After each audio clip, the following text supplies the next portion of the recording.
Okay. So today we will start with our new topic, that is pregnancy and embryonic development. अभी तक हमने ये पढ़ लिया कि इम्प्लांटेशन हो चुका है, मीन्स फर्टिलाइजेशन हुआ बेटे। At the site of fertilisation is the ampulla region, बिल्कुल ठीक था। तो एम्पुला में हो गया, एम्पुला ऑफ फेलोपियन ट्यूब, है ना, एफ टी लिख दिया, मतलब फेलोपियन ट्यूब। और फर्टिलाइजेशन के 1 वीक बाद, मतलब 7 डेज उसको लग गए, ऑलमोस्ट 7 डेज, उस जाइगोट को कहाँ तक आने में, टुवर्ड्स द यूटरस में आने में, यूटरस में आएगा। और फर्टिलाइजेशन के 1 वीक बाद क्या हो जाएगा, इट विल बी इम्प्लांटेशन। और इम्प्लांटेशन होते हुए जाइगोट जो है उसने अपने फॉर्म चेंज करे हैं।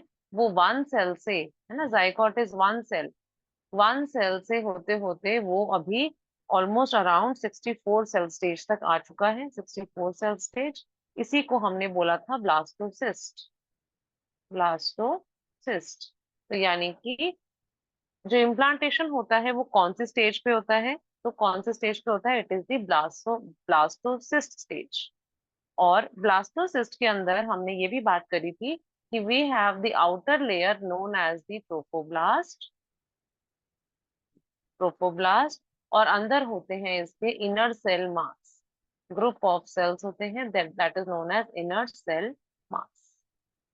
नाउ इनर सेल मास से क्या बन जाएगा बच्चे, inner cell mass will form, ओहो देखो जाइगोट लिख रही हूँ, inner cell mass will form what, it will form embryo. Zygote से तो आया है सब कुछ।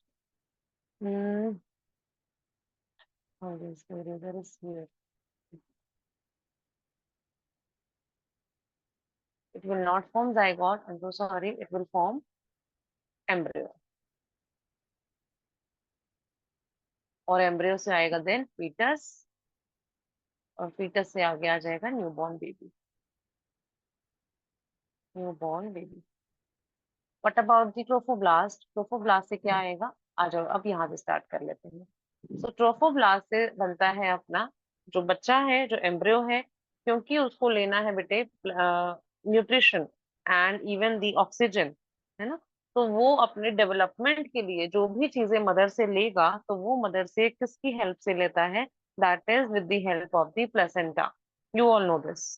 लेकिन प्लेसेंटा अचानक से ऐसे नहीं बन जाता है, तो प्लेसेंटा बनने के लिए भी वी नीड फ्यू स्ट्रक्चर्स। देखो प्लेसेंटा बनने के लिए हमें मदर से भी कुछ टिश्यू चाहिए और हमें बच्चे से भी कुछ टिश्यू चाहिए, ठीक है। तो प्लेसेंटा बनने के लिए हमें क्या क्या चाहिए, हमें चाहिए बेटे chorionic villi. I tell you what is this, chorionic villi. ये होते हैं फिंगर लाइक प्रोजेक्शंस। क्या होते हैं ये, these are the finger like projections, जो कि निकलते हैं from the trophoblast, from the trophoblast. तो यहां मैंने लिखा कि ब्लास्टोसिस्ट की जो आउटर एक लेयर थी दैट इज ट्रोफोब्लास्ट, और ट्रोफोप्लास्ट जो है वो क्या बना रहे हैं यहाँ पे, अब आप बोलोगे it will form chorionic villi, it will form chorionic villi. और कोरियोनिक विलाय जो है ये क्या करती है, ये इंटरडिजिटेट हो जाती है। इंटरडिजिटेट मतलब देखो ये फिंगर लाइक है, लाइक दिस, ऐसे है। और ये है एम्ब्रियो की साइड पे, ये बच्चे की साइड से आ रहा है, मतलब इसको अगर हम समझें कि यहाँ पे एम्ब्रियो बनेगा, तो ये एम्ब्रियोनल साइड हो जाएगी, या हम कहें एम्ब्रियो साइड। क्योंकि हमने कहा ना प्लेसेंटा बनने के लिए दो चीजें मेन चाहिए अपने को, बच्चे की साइड से भी कुछ स्ट्रक्चर चाहिए, मदर की साइड से भी कुछ स्ट्रक्चर चाहिए। तो बच्चे की साइड से जो स्ट्रक्चर आ रहा है, जो बनेगा, that is the chorionic villi, and these are those finger like projections. ये रही फिंगर लाइक प्रोजेक्शंस। विलाय जहां भी आ जाता है आपने समझ जाना है, विलाय इंटेस्टाइन में भी होता है। तो विलाय मीनिंग व्हाट, कि it has finger like projections. ये इंटरडिजिटेट हुआ ऐसे फिंगर लाइक स्ट्रक्चर बना के with the tissue of the uterus, यानी कि मदर की जो यूट्रस है उसके यूट्राइन टिश्यू के साथ वो इंटरडिजिटेट, मतलब बिल्कुल एक तरह से उसके अंदर एम्बेड हो जाएगा। देखो कैसे, अगर मैं बात करूं कि दिस इज द यूट्रस, ठीक है, अब मैं सिर्फ यूट्रस बना रही हूँ, बाकी स्ट्रक्चर्स गिनो। और ये रही एंडोमेट्रियम, ये रही यहाँ पे एंडोमेट्रियम, ये आया यहाँ पे ब्लास्टोसिस्ट आया, ठीक है। ब्लास्टोसिस्ट में हमने बोल दिया फिंगर लाइक प्रोजेक्शंस है, तो suppose these are the finger like projections, ऐसे यहाँ दिख रहा है सबको डायग्राम में। ये ब्लास्टोसिस्ट आया, ये रहा। अब क्या होता है कि ये जो मदर के साइड का जितना भी रेड वाला टिश्यू था, रेड और पिंक जो भी जो आपको दिख रहा है यहाँ पे, ये इस तरह से अंदर, इस तरह से, तो देखो कैसे हुआ, ऐसे ऐसे ऐसे, यहाँ से भी फिंगर लाइक प्रोजेक्शंस आ गए, और यहाँ पर तो थे ही जो वाइट, जो ये हमने बनाया था, ये वाला पार्ट ये रहा, ये रहे कोरियन वाला। If I make it here, यहाँ पे अगर पूरा एंडोमेट्रियम है, दिस इज एंडोमेट्रियम, देखो एंडोमेट्रियम में कैसे अंदर की तरफ चला गया, जैसे होता है ना, सपोज बलून है अपने पास, अब बलून के अंदर तुम अपनी 4 फिंगर्स घुसा दो, तो वो जैसे अंदर की तरह चला जाएगा, आपकी फिंगर भी चली गई और वो बलून ने बिल्कुल वैसे ही शेप ले ली। तो वो ये पूरी शेप कौन ले लेता है, ऐसी पूरी शेप कौन ले लेता है, this is the endometrium. Because याद करो कि जब एंडोमेट्रियम रेडी हो रही होती है फॉर द इम्प्लांटेशन, तो ये थिक और स्पॉन्जी हो जाती है, रिमेम्बर। इसमें बहुत सारा ब्लड फ्लो होता है, ब्लड, जो ब्लड वेसल्स हैं वो बननी जो है वो स्टार्ट हो जाती हैं, और उसके चलते ये हो जाती है थिक एंड स्पॉन्जी। अब अगर थिक है, स्पॉन्जी है, तो ये बच्चे का जो कोरियोनिक विलाय है वो इजीली उसके अंदर एंटर कर जाएगा। बोलो हाँ या ना,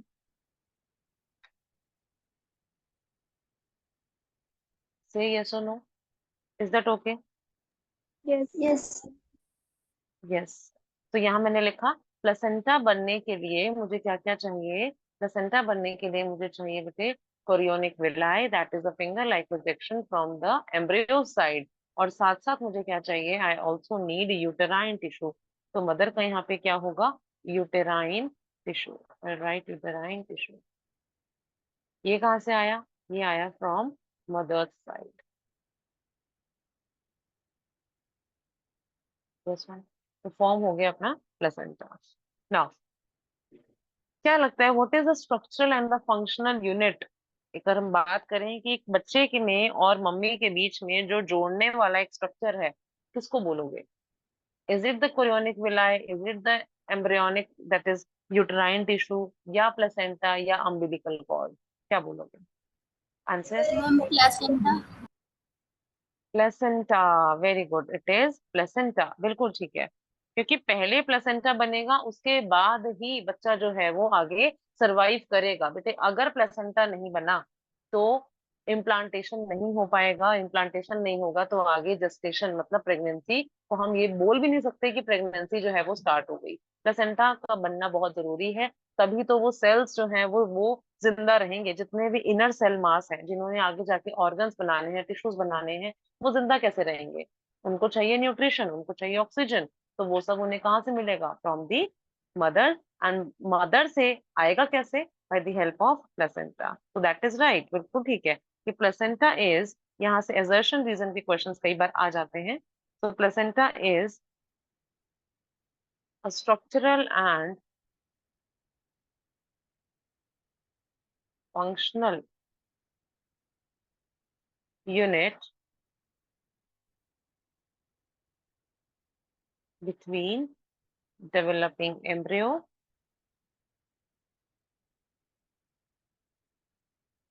यानी कि फीटस को हम बोल रहे हैं डेवलपिंग एम्ब्रियो है ये, and maternal body, and maternal body. अच्छा इसकी शेप बताओ, you must have studied this in your 10th class. What is the shape of placenta? 12th में नहीं है गिवन, लेकिन 10th में एनसीईआरटी में shape was given. How is it, what is the shape of placenta, किसी को याद है? Ma'am tube like. ना, जो ट्यूब लाइक आप समझ रहे हो जो डॉक्टर कट करता है उसी को कह रहे हो? आपने मूवीज में देखा होगा that जब बच्चा बाहर आ जाता है, डिलीवरी हो जाती है बच्चे की, तो वो ट्यूब लाइक स्ट्रक्चर को कट किया जाता है, उसी को समझ रहे हो प्लेसेंटा? नो मैम वो तो एम्ब्रिकल कॉर्ड होती है। हाँ, दैट इज अम्बिलिकल। हाँ, yes, that is umbilical cord. तो होता क्या है, देखो प्लेसेंटा की जो शेप होती है बेटे, placenta is disc like, disc like structure है ये, अभी आपको याद आ रहा होगा 10th में you have studied this disc like structure होता है प्लेसेंटा का, ठीक है। दूसरा, it act as endocrine tissue. जो मोस्ट इंपॉर्टेंट चीज है यहाँ पे समझने वाली वो क्या है कि it act as the endocrine tissue. And question comes from this part कि टेम्पररी एंडोक्राइन ग्लैंड क्या होता है। तो टेम्पररी एंडोक्राइन ग्लैंड एक तो यहाँ पे let me write this is also known as temporary endocrine gland. Endocrine gland, अब मुझे आंसर दो भाई, या तो चैट बॉक्स में लिखो या बोल के बताओ, एंडोक्राइन ग्लैंड हम किसको कहते हैं जो क्या सिक्रीट करे? हॉर्मोन्स। हॉर्मोन्स, वेरी गुड, जो क्या सिक्रीट करे? Hormones. So can you name any one hormone that is secreted by placenta?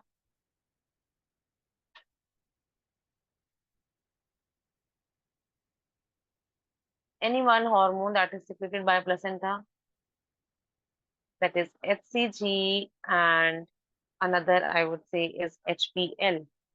HPL, very, very, very important line and important hormones. This is the most important function of placenta. देखो क्या है, इसने secrete करना है बेटे HCG, that is human chorionic gonadotropin. And right here it is human chorionic gonadotropin. अभी समझाते हैं इसका काम क्या है।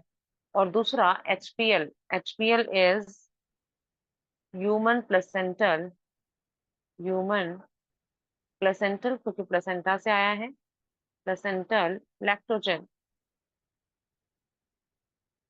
lactogen। चलो, अब ना बच्चे बड़ा कंफ्यूज कर जाते हैं इस चीज को ड्यूरिंग द एग्जाम टाइम। तो मैं अभी तुम्हें डायरेक्ट आंसर नहीं बता रही हूँ, I want you to apply your brain. नाम से क्या समझ आ रहा है? जब नाम से समझोगे ना तो कभी नहीं भूलोगे, कभी कंफ्यूजन नहीं होगी। See, it is human chorionic, chorionic gonadotropin. क्या समझ आ रहा है? कौन सा स्ट्रक्चर बना रहा होगा इसको?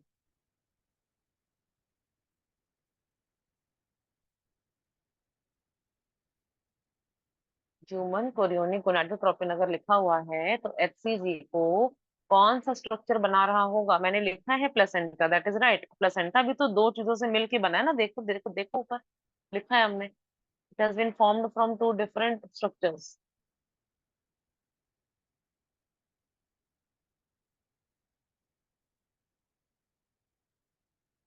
Ma'am villi. Yes, chorionic villi, that is very good, very right answer, that is chorionic villi. जो कोरियोन है ना, कोरियोन जो है वो है बेटा ट्रोफोब्लास्ट से बनी हुई लेयर। तो जो कोरियोन है वहां से बनता है human chorionic gonadotropin, that is HCG, HCG. और एचसीजी को ही आपने सुना होगा pregnancy test kits, Prega News and somewhere something something, बड़ी सारी ads we can see in the television. तो हम देखते हैं जो किट्स होती हैं, जो जितनी प्रेगनेंसी किट्स होती हैं, जिससे पता चलता है कि द मदर इज प्रेग्नेंट और नॉट। और वो उसमें क्या करते हैं, उसमें जो यूरिन है वो हम वहाँ पे ड्रॉप्स, उसके ड्रॉप्स डालते हैं, फिर वहां पे वो इंडिकेट हो जाता है in that tube like structure in that kit कि द मदर इज प्रेग्नेंट और not, the lady is pregnant और नॉट। तो वो कौन सा हार्मोन वहां पे होता है बेटे? It is the HCG. Urine के अंदर अगर देखो, सुनना ध्यान से, अगर लेडी है, ठीक है, शी इज लेडी, तो लेडी ने क्या करना है, यूरिन टेस्ट करना है। अब यूरिन के अंदर if there is the presence of HCG अगर है, तो इसका मतलब कि test would show positive, that is positive test अगर आ गया, positive test means the lady is pregnant, ठीक है। और अगर यूरिन टेस्ट हुआ, so again urine sample is there लेकिन minus HCG, there is no HCG, that means the test is negative, negative test, negative test मतलब no pregnancy। so अगर हमें check करना है कि the lady is pregnant or not, so can we just see the amount of HCG in the body? अगर HCG है तो इसका मतलब टेस्ट पॉजिटिव है, और एचसीजी नहीं है तो इसका मतलब प्रेगनेंसी नहीं है। सो जैसे हम प्रोजेस्टेरॉन को वी यूज टू से ना, प्रोजेस्टेरॉन को हम क्या बोलते हैं? Busy pregnancy hormone. Similarly HCG is known as the pregnancy hormone, HCG is the pregnancy hormone. मतलब अगर HCG है ब्लड के अंदर तो इसका मतलब प्रेगनेंसी है, और अदरवाइज नहीं है, क्योंकि बेटा यही वो हार्मोन है, this is the hormone that is present only at the time of pregnancy, क्योंकि कोरियोन से आ रहा है। और कोरियोन कब आएगा? कोरियोन कब आएगा? जल्दी बताओ, कोरियोन कब आएगा? जब क्या बनेगा? Ma'am HCG। नहीं नहीं, कोरियोन कब आएगा? कोरियोन से HCG बनेगा, दैट इज राइट। कोरियोन से HCG बनेगा, लेकिन कोरियोन कब बनेगा? जब मैम जब इम्प्लांटेशन होगा, जब एम्ब्रियो आएगा। हाँ या ना? Yes ma'am. यस, तभी तो बोलेंगे ना कि प्रेगनेंसी हो गई, that is right. So HCG is known as the pregnancy hormone. Next, the other hormone जो प्लेसेंटा ने रिलीज किया, that is the HPL। That is HPL। So HPL का full form I told you, it is human, अब नाम सुनो आगे क्या लिखा है, प्लेसेंटल, क्योंकि it has been release from placenta. ये था human chorionic gonadotropin, human chorionic, क्योंकि वो कोरियोन से आया। ठीक है। और ये वाला है ह्यूमन प्लेसेंटल, क्योंकि ये प्लेसेंटा से आया, प्रॉपर दोनों के स्ट्रक्चर से। तो ह्यूमन प्लेसेंटल लैक्टोजन। लैक्टोजन से क्या समझ आ रहा है? इसका एक्टिंग एरिया कौन सा होगा, कहाँ पे जाके काम करेगा? Memory gland. works, yes, works on memory glands, excellent, memory glands। क्योंकि बेटा जी, जब बॉडी अपने आप को प्रिपेयर कर रही है फॉर द अपकमिंग फीटस, जब यूट्रस प्रिपेयर हो गई है और इम्प्लांटेशन हो गया है, दैट मीन्स जो प्रेगनेंसी है वो स्टार्ट हो चुकी है, तो अब बॉडी को पता है ना कि after 9 months I have to feed the baby. तो फॉर दैट फीडिंग पार्ट होगा क्या, साथ साथ ही प्लेसेंटा ने हॉर्मोन्स निकालने स्टार्ट करे, that is human placental estrogen, जो कि जाके मेमोरी ग्लैंड पे काम करेगा एंड धीरे धीरे स्टार्ट करेगा production of milk. It will start the production of the milk, अभी रिलीज नहीं होगा milk, it will only start. ठीक है, धीरे धीरे ब्रेस्ट का डेवलपमेंट होगा और ज्यादा, और एल्व्यूलाई जो है it will start the production of the milk. और फिर वो रिलीज कब होता है? एकदम in the end stage of the pregnancy, बिल्कुल जब बच्चा होने ही वाला है उस टाइम पे रिलीज होना स्टार्ट होता है। ठीक है, और फिर जब वो उसके बेबी के सकलिंग एक्शन से फिर और ज्यादा मिल्क का प्रोडक्शन और साथ साथ उसका सिक्रीशन होता है, दैट इज समथिंग एल्स, वो हम लैक्टेशन में कर लेंगे। बट अभी क्या है, अभी मेमोरी ग्लैंड पे काम होना स्टार्ट हो गया है, मेमोरी ग्लैंड का डेवलपमेंट स्टार्ट हो जाएगा। ठीक है, एंड मिल्क का फॉर्मेशन स्टार्ट हो जाएगा, development of mammary glands, and I would say production of milk, production of milk starts due to presence of HPL. Is that right till here, everyone? Yes ma'am. Okay, good. So these are the two hormones which we have studied, जो कि कहाँ से आए हैं? From the placenta. Number third hormone is the relaxin hormone. आओ इसके बारे में समझें हम। Number third is relaxin. ये तीनों हार्मोन तब आते हैं जब प्रेगनेंसी का फेज चल रहा है।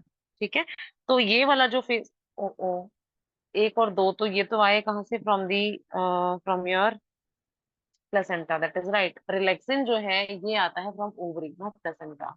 शायद मैंने बोल दिया आपको कि प्लेसेंटा से आएगा, ना ना, ये ओवरी से आएगा। ओवरी रिलीज रिलैक्सिन, और ये रिलैक्सिन कब रिलीज करता है? इन द लेटर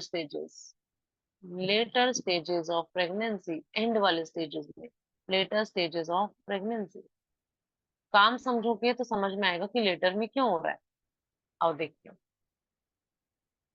लेकिन बात बिल्कुल ठीक है कि ये जो तीनों हैं ये प्रेगनेंसी के दौरान ही आए हैं। रिलैक्सिन जो है थोड़ा बहुत फीमेल की बॉडी में प्रेजेंट रहता है, लेकिन NCERT says and some standard book also says कि वो ओवरीज से आता है in the later stages of pregnancy. तो आपने मान के चलना है कि हाँ जी, आता है at the later stages of pregnancy from ovary. तो मतलब तीन ऐसे हार्मोन, अगर हम पूछें कि कौन से ऐसे हार्मोन है जो सिर्फ और सिर्फ प्रेगनेंसी के टाइम पे बनते हैं, So they are number 1 HCG, number 2 HPL, and number 3 relaxin. Is that okay? Is that Yes, okay? ma'am. Yes. ये क्या करता है अब सुनेंगे, देखो ध्यान से। हमने कहा था प्रोजेस्ट्रॉन, क्योंकि प्रोजेस्ट्रॉन भी अभी तक बना हुआ है लेडी के साथ, क्योंकि प्रोजेस्ट्रॉन ने ही मेंटेन कर रखी थी endometrium, if you remember it correctly. Progesterone और एस्ट्रोजन दोनों चाहिए प्रेगनेंसी के दौरान, और दोनों प्रेजेंट हैं भी सही। तो प्रोजेस्ट्रॉन जब बहुत ज्यादा अमाउंट में प्रेजेंट है बेटे, क्योंकि उसने प्रेगनेंसी मेंटेन की हुई है, उसने एंडोमेट्रियम मेंटेन की हुई है, तो अभी जब बच्चे की डिलीवरी करवानी है, जब पार्चुरेशन करवाना है, उस समय हमें क्या चाहिए कि प्रोजेस्टेरॉन का लेवल कम हो जाए, क्योंकि तब हमने मेंटेन थोड़ी कराना है। तब तो हम ये चाहते हैं ना कि कॉन्ट्रैक्शंस हो, और बच्चा क्योंकि फुली डेवलप हो चुका है तो वो बर्थ कैनाल से बाहर आ जाए। तो उस टाइम पे हम क्या चाहते हैं कि प्रोजेस्टेरॉन का लेवल डाउन हो जाए, तभी तो it will be easy easy, like delivery जो है वो इजी हो पाएगी। हाँ या ना, समझ रहे हो इस बात को? Yes, ma'am. Yes. से यस और no? Yes, yes yes yes, okay. So progesterone का लेवल कम होना चाहिए, और जो मसल्स हैं, जो यूट्रस की जो मसल्स हैं, उन्हें थोड़ा सा रिलैक्स करना पड़ेगा। रिलैक्स करना पड़ेगा मतलब कि जो सर्विक्स है उसको डायलेट करना पड़ेगा। डायलेशन, डायलेशन मतलब कि हम हिंदी में, जैसे हम हिंदी मूवीज भी देखते हैं, उसमें हम क्या बोलते हैं कि यूट्रस को बोलते हैं बच्चादानी। बच्चेदानी का मुंह खुल गया, मतलब जो बर्थ कैनाल है, बर्थ कैनाल का माउथ ओपन हो जाएगा, वहीं से तो बच्चा जो है, फीटस जो है वो, फुली फॉर्म फीटस जो है वो बाहर आएगा।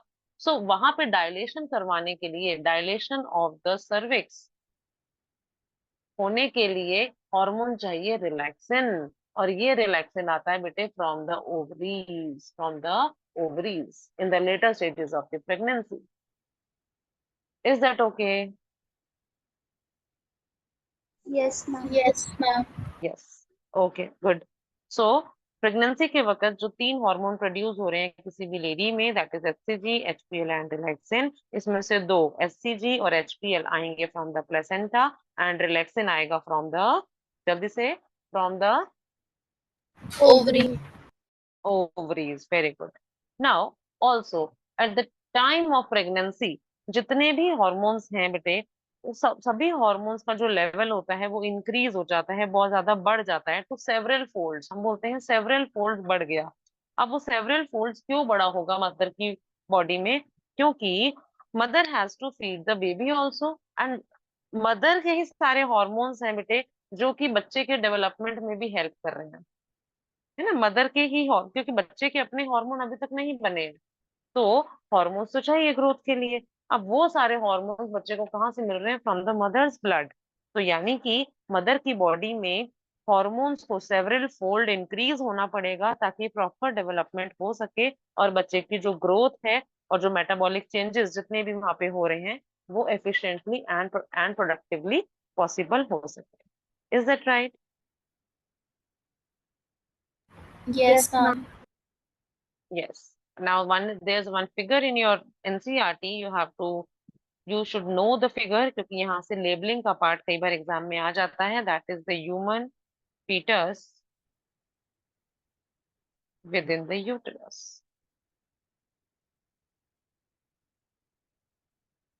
So now we will move on to the next part. Okay. So now we can study the functions of placenta. अभी हमें समझ आ चुका है, अब इसको लिख लेते हैं, functions of placenta. तो सबसे पहले, can we say it acts as the endocrine tissue? समझ आया अभी ये वाला पॉइंट हमें? Placenta acts as endocrine tissue, क्योंकि the reason अभी हमने देखा, it releases the hormones such as HCG and HPL in the phases of pregnancy. साथ में और क्या करेगा ये बच्चे के लिए? क्या कर रहा है यहाँ पे? क्यों बना था? क्योंकि इसको फैसिलिटेट करवाना है the supply of oxygen and nutrients. So it facilitates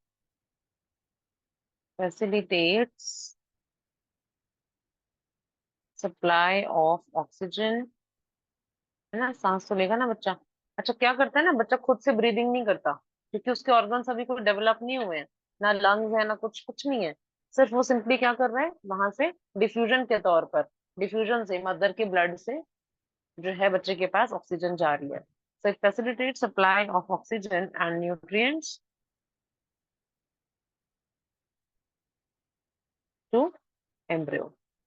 और इसका एक इम्पोर्टेंट काम और है, देखो, बच्चा भले ही अंदर बैठा हुआ कुछ कर नहीं रहा, मतलब कुछ कर नहीं रहा मतलब कि ऐसा नहीं है कि उसके पास लंग्स नहीं है तो वो सांस नहीं ले रहा या ऑक्सीजन नहीं ले रहा, ऑक्सीजन ले रहा है, न्यूट्रिएंट्स भी ले रहा है। तो यानी कि वेस्ट मटेरियल भी तो प्रोड्यूस करेगा ना, मेटाबॉलिक वेस्ट तो प्रोड्यूस हो गए because some metabolic activities are going on. तो अब उस वेस्ट मटेरियल के लिए वो एक्सक्रीशन नहीं कर सकता। अगेन, ऑर्गन्स नहीं है, किडनीज का डेवलपमेंट नहीं है, एनस का या एलिमेंट्री कैनाल का डेवलपमेंट नहीं है, तो वो क्या करेगा, वो जितना भी अपना जितना वेस्ट प्रोडक्ट होगा वो सब कुछ वापस दे देगा टू द मदर्स बॉडी। तो देखो मदर को हमने कैसे यूज किया, मतलब एज अ फीटस, अगर हम फीटस हैं तो हम मम्मी को यूज तो कर रहे हैं, हम क्या कर रहे हैं, हम उनसे अच्छा अच्छा सामान लिए जा रहे हैं और अपना गंदा जितना मटेरियल है उनको वापस दे जा रहे हैं कि चलो ठीक है हो गया ये लो। सो और क्या करेगा ये, also helps in the removal, helps in removal of metabolic, metabolic मतलब जितने भी अंदर केमिकल चेंजेस हो रहे हैं, B it anabolic B it catabolic, कुछ बन रहा होगा कुछ टूट रहा होगा, उन सब का कुल मिला के जो सम हो गया, sum of all the chemical activities को हमने बोल दिया metabolic. So also helps in the removal of metabolic waste from embryo. So these are the most important function of the placenta. This we have done. अब होता क्या है ना, अभी जो मैंने आपको बोला डिस्क लाइक स्ट्रक्चर है और अम्बिलिकल कॉर्ड है एंड एवरीथिंग, तो एक फील लेके देखो क्या समझ आ रहा है यहाँ से, कि अगर ये है सपोज वो बालक, जो बालक अभी अंदर बैठा है, बन रहा है, ये बालक है, तो यहाँ से ये है umbilical cord, this is the umbilical cord, जो कि हमारे नेवल से बिल्कुल जुड़ी हुई होती है। जब बच्चा पैदा होता है तो वहीं पे होती है वो अम्बिलिकल कॉर्ड, और डॉक्टर इसको फिर कट करता है और वो नेवल होता है, क्योंकि नेवल से ही सारा सामान जो है, सब कुछ जो है वो हमारी बॉडी के अंदर जा रहा है, सारे न्यूट्रिएंट्स जा रहे हैं। ठीक है, सो ये अम्बिलिकल कॉर्ड हो गई, ये बालक हो गया, बालक के हाथ पैर हो गए, और ये रहा मदर का टिश्यू, यूट्राइन टिश्यू पूरा। तो अभी तो एम्बेडेड है इसके अंदर, पूरा एम्बेड हो चुका है। अब यहाँ पे प्रेजेंट था, I was telling you the disc like structure, जो प्लेसेंटा है, ये रहा disc like structure, something like this, ऐसा है डिस्क लाइक स्ट्रक्चर। सो ये डिस्क लाइक स्ट्रक्चर हो गया, ये हो गया उसमें जो ट्यूब लाइक स्ट्रक्चर आप समझ रहे थे, दिस इज ये रहा। So this is your umbilical cord, umbilical cord, और ये रहा प्लेसेंटा, ये रहा डेवलपिंग फीटस। ठीक है बच्चों, थोड़ा सा एक आइडिया मिल गया। बाकी वो उस डायग्राम में आपको बिल्कुल क्लैरिटी के साथ समझ आएगा एनसीईआरटी में। यहाँ पे एक मैंने थोड़ा आइडिया देने के लिए कि what is the difference and how the placenta is present, umbilical cord में प्लेसेंटा में क्या डिफरेंस है, आई मेड यू अंडरस्टैंड यहाँ पे। Is that okay? Yes, ma'am. Hmm, nice, ठीक है। So now after the implantation हो गया, और इनर सेल मास जो है वो अब वो डिफरेंशिएट करेगा, क्योंकि हमने समझ लिया था कि जो इनर सेल मास है वहीं से पूरा एम्ब्रियो बनेगा। तो after the implantation what is happening now, so this is the phase after implantation. Implantation के दौरान क्या हुआ वो अभी अभी हमने समझ लिया। अब आफ्टर इम्प्लांटेशन क्या होगा, now let us see. So we can put the heading for this topic as post implantation, post implantation, right. अब होगा क्या, जो इनर सेल मास है बेटे, इनर सेल मास, ट्रोफोब्लास्ट की तो बात खत्म हो गई, उसने प्लेसेंटा बनवा दिया, कोरियोनिक विलाई बना, प्लेसेंटा बन गया, और प्लेसेंटा ने आगे सामान का आदान प्रदान कर दिया, सब हो गया। What about the inner cell mass? अब इनर सेल मास जो है ये फॉर्म करेगा एक ह्यूमन बीइंग के अंदर all the three germ layers. अब वो तुमने 11th में पढ़ी है, मुझे बताओ, आर वी डिप्लोब्लास्टिक और are we triploblastic? I want answer. Triploblastic. Triploblastic. Triploblastic. Very good. Triploblastic, and therefore we have three germ layers. Name the three germ layers. जल्दी से, Ma'am, mesoderm, बाहर से शुरू ectoderm, करो। Yes. Ectoderm, Ectoderm. mesoderm, endoderm. शाबाश शाबाश शाबाश, very good. So it is ectoderm, mesoderm and सबसे अंदर जो होती है that is the endoderm. That is right. तो अब वो जो इनर सेल मास है बेटे, वो इनर सेल मास से ही तो पूरा फीटस बनेगा ना, पूरा बेबी बनेगा, like complete embryo is form. तो उस एम्ब्रियो के लिए एम्ब्रियोनिक डेवलपमेंट के दौरान ये तीन जर्म लेयर्स बनेंगी, तभी तो ये तीन जर्म लेयर से आगे सारे स्ट्रक्चर्स, मतलब हमारा नर्वस टिश्यू, हमारा मस्कुलर टिश्यू, हमारा कनेक्टिव टिश्यू, हमारा एपिथेलियल टिश्यू, वो सब बनेगा। तो वो सब बनने के लिए we need three germ layers. तो जो थ्री जर्म लेयर्स हैं उसमें से जो एक्टोडर्म है बेटे, वो एक्टोडर्म क्या फॉर्म करती है? एक्टोडर्म फॉर्म करती है हमारा कंप्लीट नर्वस सिस्टम। अब nervous system you know is central nervous system, peripheral nervous system, सब जानते हो तुम, ब्रेन, स्पाइनल कॉर्ड, नर्व्स, वो सब कहाँ से बन रही है? From the ectoderm. Then mesoderm क्या फॉर्म करेगा? Mesoderm forms your connective tissue, blood, lymph, bone, ligament, ये सब कुछ किसमें आएगा? कनेक्टिव टिश्यूज में। तो ये बनेगा पूरा हमारा connective tissue. along with that also forms the muscles, muscular system, है ना, skeletal muscle, और फिर हमारा unstriated muscles, फिर हमारा cardiac muscles, वो सब कहाँ से बन रहा है? from the mesoderm, muscular tissue। and endoderm क्या फॉर्म करेगा? endoderm forms the some part of some part of epithelial tissues, epithelial tissues। देखो epithelial tissue जो है ना, जैसे हमारा किडनी लाइनिंग पे है स्क्वेमस एपिथेलियम, पढ़ रखा है आपने, simple squamous epithelium, then columnar epithelium, then you have studied your cuboidal epithelium. तो जो एपिथेलियल टिश्यू है ये एक्चुअली तीनों लेयर से मिलकर बनती है। एक्टोडर्म भी कुछ अपना योगदान देता है, मेसोडर्म भी योगदान देता है, एंडोडर्म भी देता है। सो मोस्टली यहाँ पे हमने लिख दिया एंडोडर्म किसमें हेल्प करता है? In formation of some part of your epithelial tissue. हो गया बच्चा जी? Right. Yes, ma'am. yes, ma'am. Yes, बिल्कुल ठीक है। सो पहले क्या होता है, जब फॉर्मेशन हो रहा होता है from the inner cell mass, जब फॉर्मेशन हो रहा होता है एम्ब्रियो का, तो पहले जो दो लेयर्स बनती हैं, फर्स्ट टू लेयर्स, बोलो कौन कौन सी बनेंगी पहली दो? It is the ectoderm, Ectoderm जो जो and जो डिप्लो में होती हैं ना, जो डिप्लो में होती हैं, एक्टोडर्म एंड Ecto- एंडोडर्म। फिर मीजोडर्म बाद में बनती है, वो बीच में बनती है, पहले बनेगी बाद में बनेगी, राइट। फिर सारे ऑर्गन्स हैं टिश्यूज आ जाएंगे। और क्या होता है, जो इनर सेल मास है बेटे, नाउ अगेन, जो इनर सेल मास है और इसके अंदर जो सेल्स हैं, इनर सेल मास के जो सेल्स हैं, so I will write cells of the inner cell mass are stem cells. इनको हम बोलते हैं stem cells. This is important concept, आओ समझें क्या है ये। स्टेम सेल कह दो, या इसी को हम कह सकते हैं, एक और नाम हम इसको देते हैं, एनीवन, प्लूरीपोटेंट। प्लूरीपोटेंट, समझना बेटे ये कंसेप्ट, प्लूरीपोटेंट सेल क्या मतलब होता है? देखो, अब एक है, जैसे बच्चा बन गया है ना, डेवलप हो गया, हम लोग हैं, वी आर एडल्ट्स। अब जो हमारे स्किन के सेल्स हैं वो स्किन के ही सेल्स हैं, वो आगे स्किन स्किन ही बनाएंगे ना। जैसे हमारी स्किन की लेयर होता है, ये है मान लो सेल्स हैं, और ये वियर एंड टीयर करती है। तो ये अगर सबसे ऊपर वाली लेयर है, तो इसके नीचे जितने भी हमारे स्किन के सेल्स हैं ये रहे, इसके बिलो वाले स्किन के cells, this is the upper layer, final upper layer जो हमें दिख रही है। ये नीचे वाली लेयर से स्ट्रेटिफाइड स्क्वैमस होता है इसमें। स्ट्रेटिफाइड मतलब ऐसे लेयर्स में सेल्स जो होते हैं प्रेजेंट होते हैं ऐसे।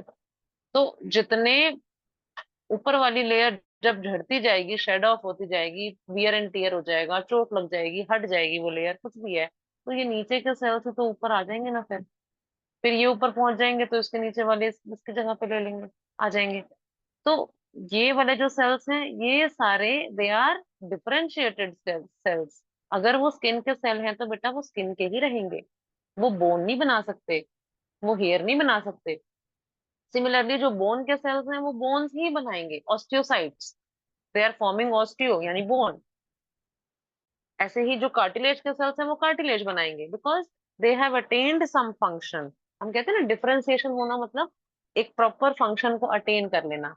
तो जो स्टेम सेल्स होते हैं बेटे, जो प्लूरिपोटेंट सेल या जो स्टेम सेल्स होते हैं, these are undifferentiated cells. Undifferentiated मतलब कि अभी तक इनका कोई एक फंक्शन डिसाइड नहीं हुआ है, कोई एक फंक्शन डिसाइड नहीं हुआ है।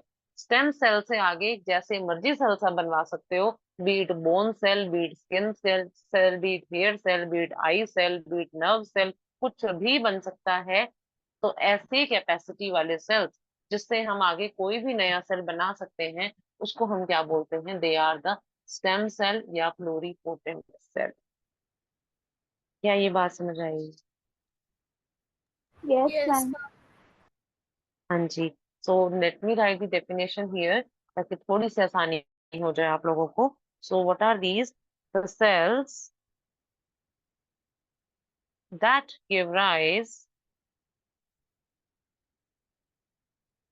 rise to other new type of cell, new types of cell.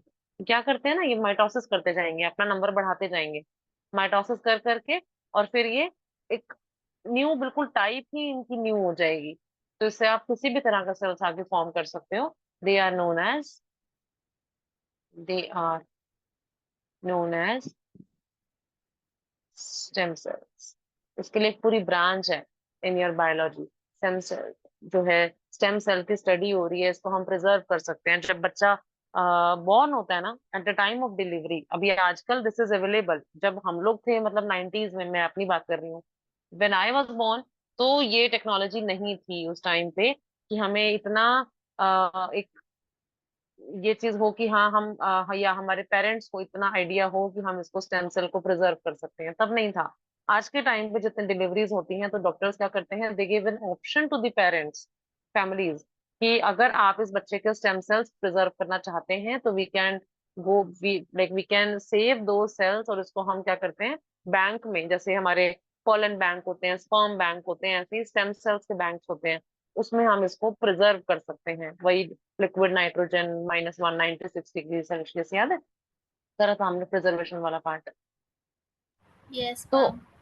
हाँ, तो वो इसलिए ना मतलब एक ऑप्शन आपको देते हैं आज की डेट में, क्योंकि जब ये प्लेसेंटा बाहर आता है, अम्बिलिकल कॉर्ड बाहर आता है अलोंग विद द फीटस, तो उसी में होते हैं स्टेम सेल्स। कि कभी फर्दर कभी बच्चे को नीड हुई in the case of some, for the god forbidden कभी ना हो, लेकिन कभी अगर ऐसा हो गया कि एक्सीडेंटल केस है, बहुत ज्यादा ऑर्गन्स आपके खराब हो चुके हैं किसी बच्चे के, तो फिर क्या करते हैं कि जो स्टेम सेल्स ऑलरेडी प्रिजर्व करे हुए हैं, उसी से हम न्यू ऑर्गन्स बनाते हैं और फिर बच्चे के अंदर इम्प्लांट करते हैं। फिर इससे क्या होगा, एक तरह से इम्यूनोलॉजिकल रिजेक्शंस नहीं होंगे, बॉडी को ऐसा नहीं लगेगा कि बाहर से कोई पार्ट आया है, क्योंकि बॉडी को पता है कि वो मेरा ही पार्ट है। जो स्टेम सेल्स हैं वो उसके अपने खुद के हैं, तो स्टेम सेल से आगे कुछ भी ऑर्गन बनेगा, कोई भी बॉडी पार्ट बनेगा, तो वो बंदे का खुद का ही है। तो एक तरह से रिजेक्शन के चांसेस बहुत बहुत कम हो जाते हैं या नहीं ही होते हैं। तो the cells that give rise to the other new type of cells are known as the stem cells. आओ बालको, now I want you all to read from NCERT, या एक काम करें, इसके आगे भी एक बार कंप्लीट कर ले पूरा जेस्टेशन, देन रीडिंग कर लेते हैं, है ना? जेस्टेशन Yes, कंप्लीट कर लें, से यस और no. yes, ma'am. Yes, ma'am. Yes, ma'am. 9 months, yeah. So this is gestation। कि जो 9 months का पीरियड हो रहा है उसमें डेवलपमेंट कैसे कैसे चल रही है, this is known as the whole pregnancy period और the gestation period.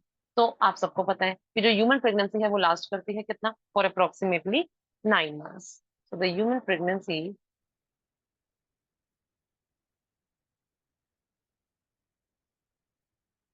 lasts for approximately 9 months। अब क्या होता है ना, कई बार इमेच्योर बच्चे भी हो जाते हैं समवेयर अराउंड 7 मंथ्स में, 8 मंथ्स में, तो उनका डेवलपमेंट जो है वो बिल्कुल पूरा नहीं हुआ होता है, बिकॉज एक बच्चे के फुल्ली फॉर्म फुल्ली डेवलप होने के लिए उसको मदर के अंदर इतना इतना लंबा टाइम पीरियड, मतलब 9 मंथ्स का टाइम पीरियड चाहिए ही चाहिए। तो अगर बाय चांस कुछ ऐसे प्रॉब्लम्स हो जाती हैं कि पहले उनकी डिलीवरी करनी पड़ रही है, और due to some XYZ complications, तो फिर उस बच्चे को बाहर वैसा एनवायरनमेंट दिया जाता है, इन अ नर्सरी, जैसा कि उसको मदर की वूम में मिल रहा था, अप टिल वो, जब तक वो अपने पूरे 9 महीने कंप्लीट नहीं कर लेता। So it should be approximate, it should be 9 months का period for a healthy pregnancy. Now, अब एक एनसीईआरटी में एक बार ऐसे कुछ एक लाइन मेंशन है कि डॉग्स में, एलिफेंट्स में, कैट्स में कितना प्रेगनेंसी पीरियड होता है, this you have to search out, NCERT वाले पूछ रहे हैं। तो let me tell you, pregnancy period for dogs, pregnancy और जेस्टेशन पीरियड जो होता है, जेस्टेशन इन डॉग्स, ये होता है बेटे अप्रोक्सीमेटली 2 मंथ्स का। There are few days somewhere around 68 69 days, तो अप्रोक्सीमेटली हम एक आइडिया लगा लेते हैं कितना, 2 मंथ्स का होता है। देन कैट्स में भी, dogs and cats both, dogs and cats में कितना, 2 मंथ्स का। देन अगर हम बात करें जेस्टेशन इन एलिफेंट, तो ऑब्वियस सी बात है ज्यादा होगा, elephant is large creature, huge giant creature, तो बनने के लिए सारे ऑर्गन्स, डेवलपमेंट के लिए इट नीड्स मोर टाइम। कितना time, it is somewhere around 2 years. इसका जेस्टेशन जो होता है वो होता है समवेयर अराउंड 2 इयर्स। नाउ, वापस आ जाते हैं ह्यूमन बीइंग पे, because we have to focus on human beings as of now. Human embryonic development, अब क्या है ना, आपको मंथ वाइज थोड़े से चेंजेस याद रखने हैं कि क्या क्या चेंजेस हो रहे हैं हर एक मंथ में at the time of gestation। सो हमें क्या करेंगे, एक टेबल बना सकते हैं फॉर आर ईज। यहाँ लिख लेते हैं मंथ, यहाँ लिख लेते हैं ह्यूमन एम्ब्रियोनिक, जितने भी डेवलपमेंटल चेंजेस आ रहे हैं। ठीक है, अब first month, second month, third month, ये होते हैं ट्राइमेस्टर्स। इसको हम बोलते हैं बेटे 3 महीनों को इकट्ठे करके हमने बोल दिया trimester. So this is your first trimester, first trimester. तो similarly fourth month, fifth month, six month, ये हो जाएगा सेकेंड ट्राइमेस्टर, सेकेंड ट्राइमेस्टर। फिर ऐसे ही सेवंथ, एथ, नाइन्थ हो जाएगा अपना थर्ड ट्राइमेस्टर। तो टोटल जो होता है प्रेगनेंसी, जो जो 9 मंथ्स की है, that is divided into 3 trimesters. First trimester, second trimester, and then 7 8 9 का जो हो जाएगा, it will be third trimester. अब इन ट्राइमेस्टर्स में क्या क्या चेंजेस आ रहे हैं, that we should know a little bit to get an idea. तो सबसे पहले कि भाई एम्ब्रियो ठीक से ग्रो कर रहा है या नहीं कर रहा है, जो फर्स्ट साइन है ऑफ द ग्रोइंग फीटस, वो क्या है कि बच्चे के दिल की धड़कन है या नहीं है, क्या बच्चे की हार्ट की साउंड है, तो वो हम सुन सकते हैं through the stethoscope. so this is the first sign, so I would write the first sign,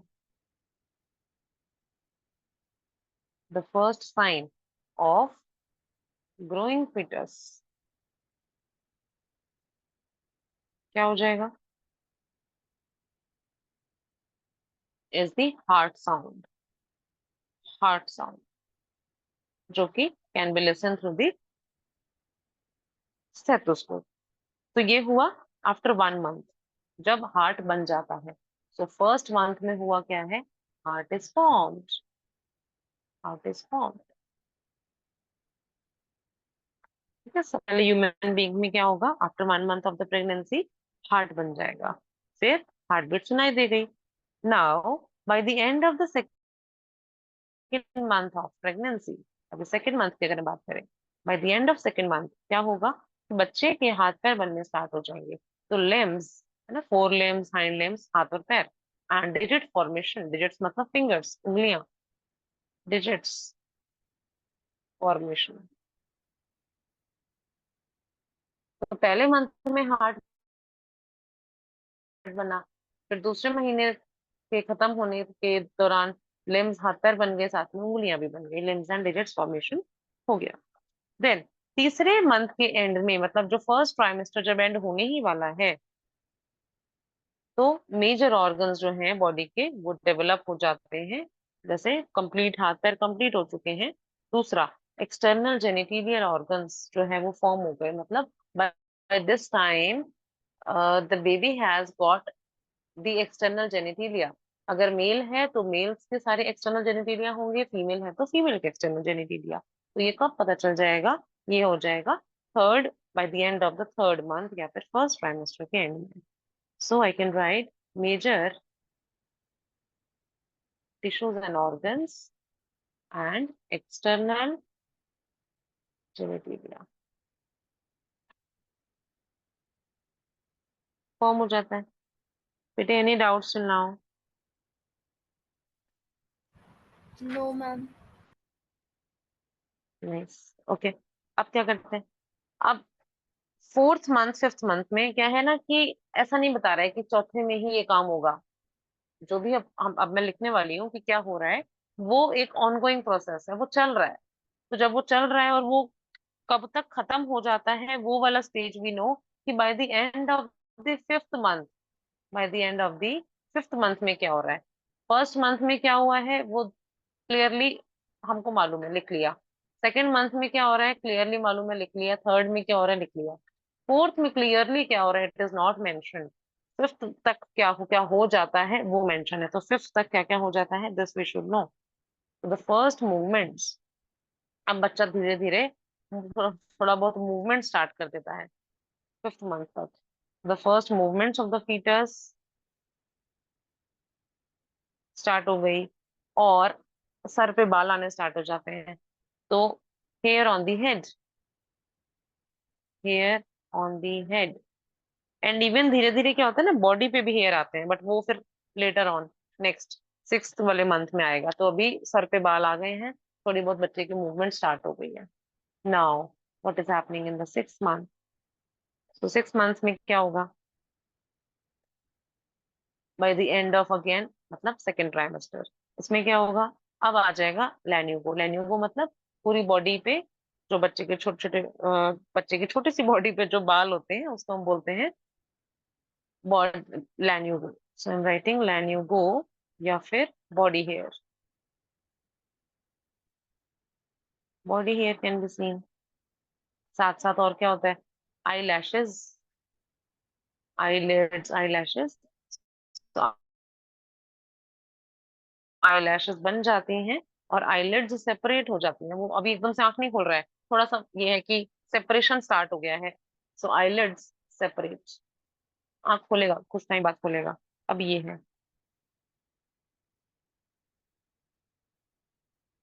हाँ जी डन, यहाँ तक हो गया। सब लोग लिख रहे हो, नोट बना रहे हो? Yes, ma'am. Yes yes yes, note बनाते रहना है सबने। So now it is the end period, हो गए जी 9 months almost about to complete है। तो थर्ड ट्राइमेस्टर के एंड तक अब हमने यहाँ पे इसको ग्रुप करके 7 8 9 मंथ्स की ग्रुपिंग कर देते हैं। तो वी विल राइट कि अब bye the end of the 9 months of the pregnancy, fully formed fetus, fully formed fetus is developed by end of third trimester. So only this much you should know about the gestation part.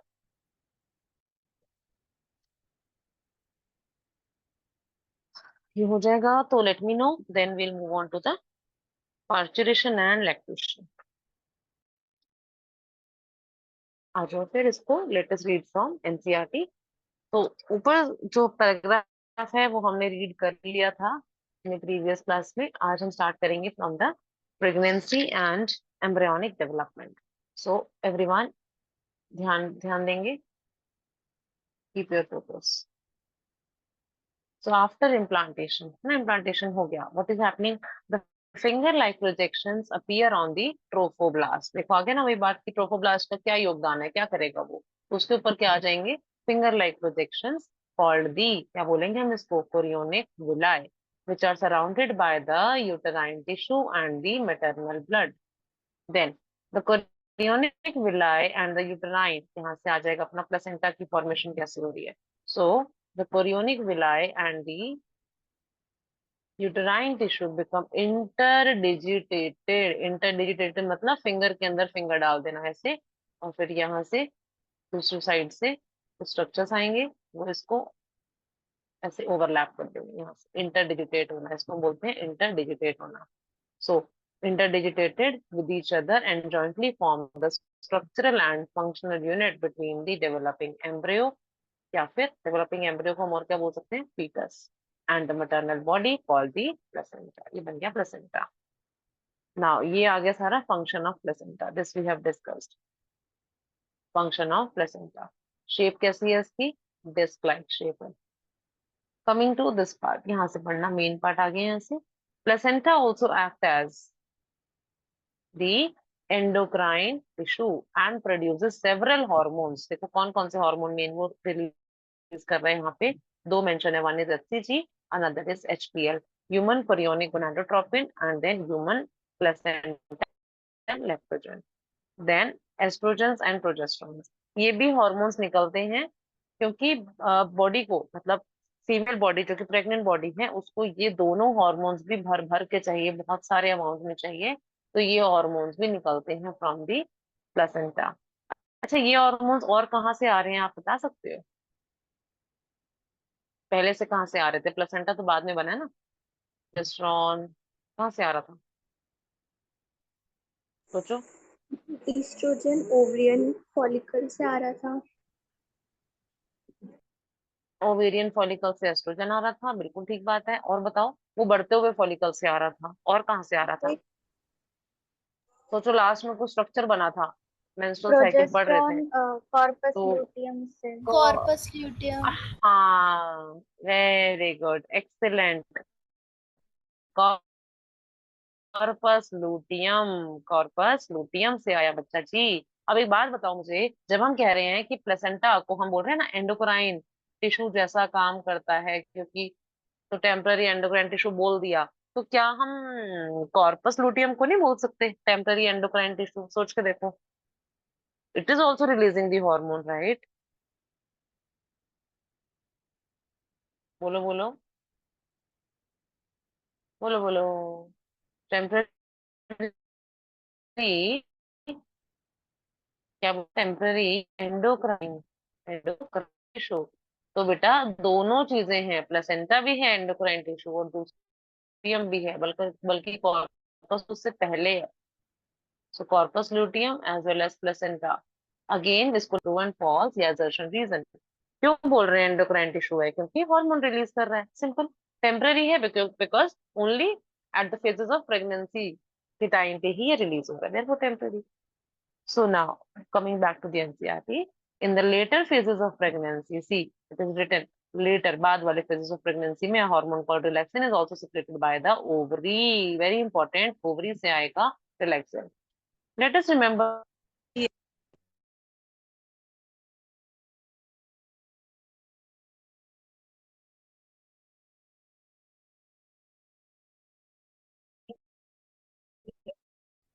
Eastern,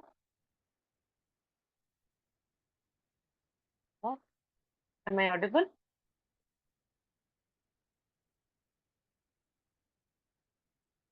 मुझे am I audible? Yes ma'am. Hello? Yes, yes, yes, yes. Okay, okay. ठीक है, ठीक है। सो यहाँ पे थे हम कि इस पार्ट से अगेन एक इंपॉर्टेंट लाइन स्टार्ट हो जाती है। इन एडिशन, अगेन यहाँ पे बेटे ये प्रीवियस ईयर क्वेश्चन है, आया हुआ है प्रीवियस ईयर्स में, assertion रीजन का क्वेश्चन था। In addition during pregnancy the levels of other hormones like estrogen, progesterone, cortisol, जो स्ट्रेस हार्मोन होता है cortisol, then prolactin, then thyroxine etcetera are increased several folds in the maternal blood. ये था assertion का statement. क्यों होता है ये, in the increase production of these hormones is essential for supporting the fetal growth pregnancy.